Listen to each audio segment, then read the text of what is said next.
Welcome to our full guide on how to view your activity history on Facebook. Let's walk through the steps together. To begin, open the Facebook app on your Android device.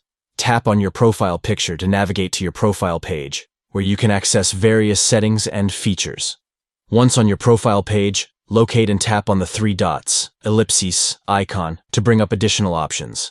From the options menu, select Activity Log to access a detailed view of your activity on Facebook. Within the Activity Log, tap on Activity History to view a chronological list of your past interactions, posts, and engagements on the platform.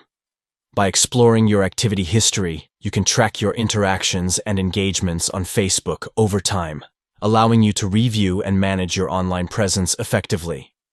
Thank you for watching. We hope this guide has been informative in demonstrating how to view your activity history on Facebook.